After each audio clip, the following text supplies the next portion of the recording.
Hello students, welcome to the lecture 2 chemistry first year class. आज हम start करते हैं हमारा पहला चैप्टर। हमारा जो फर्स्ट लेक्चर था उसमें हमने केमिस्ट्री की डेफिनेशन और जो है उसका इंट्रोडक्शन और केमिस्ट्री की डेफिनेशन को हमने एक्सप्लेन किया था। ठीक है, तो आज हम पढ़ते हैं हमारा जो है फर्स्ट चैप्टर। हम स्टार्ट करते हैं लेक्चर 2 से। और चैप्टर 1 जो है हमारा टॉपिक है स्टेशियोमेट्री।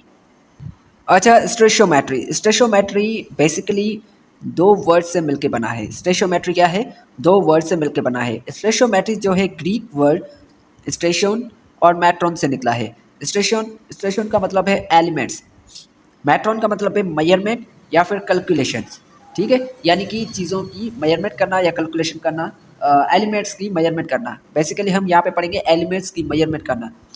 ठीक है, अब यहाँ पे कैलकुलेशन से क्या मुराद है? कैलकुलेशन का मतलब कि किस टाइप की calculation, which type of calculation and why, और उसकी हम कैलकुलेशन क्यों करते हैं। ठीक है, तो स्टेशियोमेट्री में जो है हम कैलकुलेशन करेंगे किस टाइप की कैलकुलेशंस और वो क्यों करेंगे।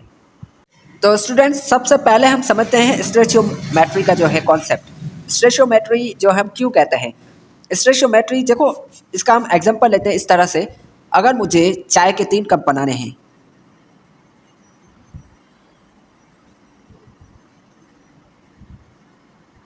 ठीक है। अब देखिए यहाँ पे मुझे 3 कप चाय के बनाने हैं। अब 3 कप चाय के बनाने के लिए अब मुझे क्या क्या चाहिए?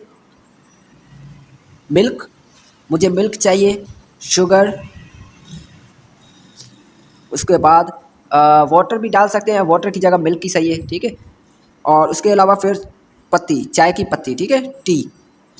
अब देखो ये जो है 3 मैंने एलिमेंट्स लिए चाय को बनाने के लिए, शुगर, मिल्क, शुगर और टी यानी कि चाय की पत्ती। अब ये तीनों ये क्या हैं? ये एलिमेंट हैं। अब हमारे हिसाब से, केमिस्ट्री के हिसाब से ये क्या है? तीनों एलिमेंट हैं जिनको मैं मिला के, जिनकी मेजरमेंट करने के बाद जिनको मैं मिला के जो है चाय बनाऊंगा, चाय के 3 कप मैं बनाऊंगा। अब देखो स्टेशन में हमने क्या पढ़ा? स्टेशन का मतलब है एलिमेंट्स, मैट्रॉन का मतलब है मेजरमेंट। तो यानी कि मुझे जो है 3 कप चाय के बनाने हैं, तो मुझे मिल्क कितना लेना होगा, शुगर कितनी लेनी होगी और टी जो है वो कितनी लेनी होगी। यानी कि इन तीनों एलिमेंट की जो है क्वांटिटी मुझे कितनी लेनी होगी ताकि मैं 3 कप चाय के बना सकूं। तो इसकी जो मेजरमेंट है, इन एलिमेंट्स की, इन तीनों एलिमेंट्स की जो मेजरमेंट है, इसको हम स्टेशियोमेट्री कहते हैं। आई होप आपको समझ में आ गया होगा कि किसी भी चीज़ को, ठीक है, अगर कोई चीज़ जो है हमें जो प्रोडक्ट है, अब ये 3 कप क्या है चाय के, ये मेरा जो है प्रोडक्ट है, ये मेरा क्या है? प्रोडक्ट। यानी कि मुझे 3 कप चाहिए, तो ये क्या है? रिएक्टेंट। ये 3 जो है एलिमेंट जो मैंने लिए हैं, ये क्या है? रिएक्टेंट। तो इस रिएक्टेंट में मुझे इन तीनों एलिमेंट की कितनी कितनी क्वांटिटी लेनी होगी ताकि मुझे जो है प्रोडक्ट में 3 कप चाय के मैं जो है बना सकूं। तो इसको हम, इस मेजरमेंट को हम क्या कहते हैं? स्टेशियोमेट्री। तो चलिए हम देखते हैं इसकी डेफिनेशन। डेफिनेशन क्या कहती है? अब डेफिनेशन क्या कहती है कि it is the branch of chemistry which deals with study of quantitative relationship between reactants and products in a balanced chemical equation। अब देखें, पहली बात यहाँ पे ये कह रहा है कि द ब्रांच ऑफ केमिस्ट्री, स्टेशियोमेट्री जो है केमिस्ट्री की ब्रांच है, केमिस्ट्री की क्या है? ब्रांच है। और दूसरी चीज़ यहाँ पे क्या कह रहा है? which deals with study of quantitative relationship। स्टेशियोमेट्री जो है केमिस्ट्री की ब्रांच है जिसमें हम जो है क्वांटिटेटिव रिलेशनशिप पढ़ते हैं, जिसमें हम क्या पढ़ते हैं? Quantitative relationship. क्वांटिटेटिव का क्या मतलब है? क्वांटिटेटिव यानी कि क्वांटिटी। अभी अभी मैंने आपको बताया कि कितनी कितनी मैं क्वांटिटी लूँ रिएक्टेंट में ताकि जो मेरी प्रोडक्ट है, जो मैं चाहता हूँ उतनी मुझे प्रोडक्ट मिले, तो उसको हम क्वांटिटेटिव कहते हैं। ठीक है, क्वांटिटेटिव रिलेशनशिप। तब क्वांटिटेटिव रिलेशनशिप किसके बीच में? Between reactant and product. यानी कि रिएक्टेंट और प्रोडक्ट की जो इनका जो रिलेशनशिप है, इनके बीच में जो क्वांटिटी है, यानी कि प्रोडक्ट की, मुझे अगर मुझे प्रोडक्ट चाहिए, जो मेरी जो रिक्वायर है, मुझे कितनी प्रोडक्ट चाहिए, तो मैं रिएक्टेंट साइड पे मैं मेजर करूँगा, उसकी मेजरमेंट लूँगा, कैलकुलेशन करूँगा कि मुझे कितनी मैं जो है क्वांटिटी लूँ रिएक्टेंट साइड ताकि मुझे प्रोडक्ट उतनी मिले। ठीक है, तो इसे हम कहते हैं क्वांटिटेटिव रिलेशनशिप जो है रिएक्टेंट और प्रोडक्ट के बीच में। अब इसमें लास्ट में क्या करा है? इन अ बैलेंस्ड केमिकल इक्वेशन। यानी कि जो इक्वेशन है, सबसे पहली बात स्टूडेंट, इस चैप्टर में आपको ये याद रखना है, जब भी आप कोई भी न्यूमेरिकल, क्योंकि आप आपके यहाँ पे फर्स्ट ईयर और इंटर में आपके यहाँ पे ज़्यादातर न्यूमेरिकल्स हैं, ठीक है, तो इसके ऊपर आपको ज़्यादा फोकस करना है, न्यूमेरिकल्स के ऊपर। तो न्यूमेरिकल्स जो है इसमें सबसे पहले जब भी आप कोई क्वेश्चन जो है न्यूमेरिकल सॉल्व करोगे उसमें आपको ये ध्यान में रखना है कि केमिकल जो इक्वेशन है, केमिकल जो रिएक्शन है वो बैलेंस होना चाहिए। यानी कि दोनों साइड पे जितने हाइड्रोजन के एटम है वो होने चाहिए, इक्वल होने चाहिए दोनों साइड पे। ऑक्सीजन के या फिर नाइट्रोजन के किसी भी एलिमेंट का जो एटम्स हैं, नंबर ऑफ एटम्स, वो दोनों इक्वल होने चाहिए। यानी कि इक्वेशन क्या होनी चाहिए, बैलेंस होनी चाहिए, तभी हम जो है उसकी जो कैलकुलेशन है वो सही कर पाएंगे। ठीक है, तो ये जो स्टोइचियोमेट्री है ये वर्क सिर्फ उस रिएक्शन में करेगी, उस केमिकल रिएक्शन में करेगी जहाँ पे जो है रिएक्शन क्या होगा, बैलेंस होगा। तो ये याद रखना, जब भी आप न्यूमेरिकल करोगे तो इक्वेशन का ध्यान से देखना कि वो इक्वेशन या वो रिएक्शन वो बैलेंस होना चाहिए। ठीक है, अब स्टूडेंट यहाँ पे देखो मैंने कौन सा एग्जांपल लिया है कि मिल्क, कॉफ़ी और शुगर, इन तीनों को मिला के हम जो है कॉफ़ी के 5 कप बना रहे हैं। तो यानी कि अब मुझे 5 कप कॉफ़ी के बनाने हैं तो मैं मिल्क कितना मुझे लेना होगा, कॉफ़ी कितनी लेनी होगी, शुगर कितनी लेनी होगी, इनकी क्वांटिटी को जो है हम कैलकुलेट करेंगे, इसकी मेजरमेंट लेंगे कि कितनी कितनी मुझे जो है ये जो एलिमेंट है, 3 एलिमेंट, ये कितने कितने चाहिए। सही है, इनकी मुझे क्या करनी होगी, क्वांटिटेटिव रिलेशनशिप देखना होगा कि प्रोडक्ट साइड मुझे इतना चाहिए, इतने कप चाहिए कॉफ़ी के, और रिएक्टेंट साइड मुझे ये चीज़ें कितनी कितनी लेनी होगी। सही है, इसको हम कहते हैं क्वांटिटेटिव रिलेशनशिप।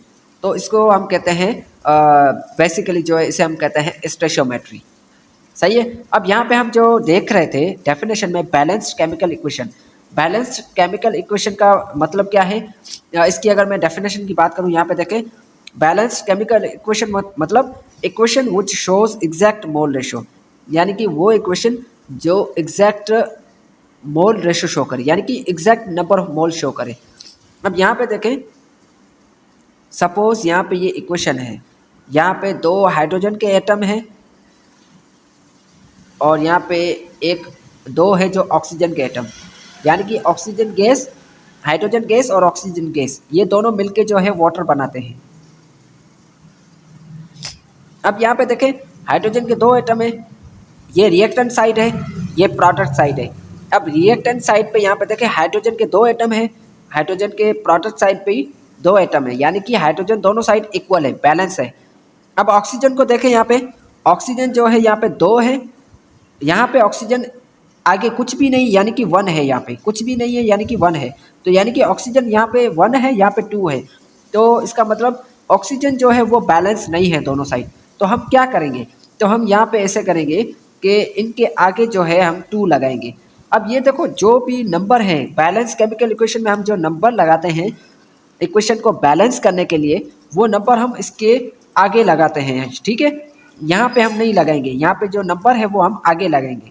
अब ये इसका मतलब क्या है, यानी कि ये जो 2 है अब ये इन दोनों से मल्टीप्लाई में है, यानी कि ये जो 2 जो मल्टीप्लाई कर रहा है वो इन दोनों से है। तो 2 टू द 4, यानी कि हाइड्रोजन अब 4 हो गए, यहाँ पे देखें 2 1 द 2, यानी कि ऑक्सीजन 2 हो गए।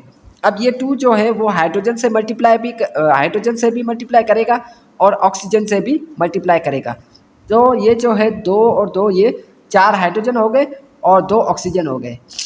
ठीक है, तो ऑक्सीजन तो बैलेंस हो गया, यहाँ पे 2 ऑक्सीजन हो गए, यहाँ पे भी 2 ऑक्सीजन, लेकिन हाइड्रोजन यहाँ पे 4 हो गए। तो हाइड्रोजन यहाँ पे जो 2 हैं इनके आगे भी हम 2 लगा देंगे तो ये बैलेंस हो जाएगी इक्वेशन। ठीक है, इस साइड भी 4 हाइड्रोजन, इस साइड भी 4 हाइड्रोजन, या 2 ऑक्सीजन, यहाँ भी 2 ऑक्सीजन। तो इक्वेशन यहाँ पे स्टूडेंट यहाँ पे देखें, तो ये जो मोल रेशो है यहाँ पे हाइड्रोजन और ऑक्सीजन के, ये जो मोल रेशो है ये एग्जैक्ट जो है हमें बता रहे हैं कि दोनों साइड पे मोल जो रेशो है वो क्या है, इक्वल है, बैलेंस है। तो इस एग्जैक्ट मोल रेशो को, इससे हम कहते हैं बैलेंस केमिकल इक्वेशन। ठीक है, तो आज के लिए हम इतना ही पढ़ते हैं, बाकी के जो टॉपिक है हम कल करेंगे।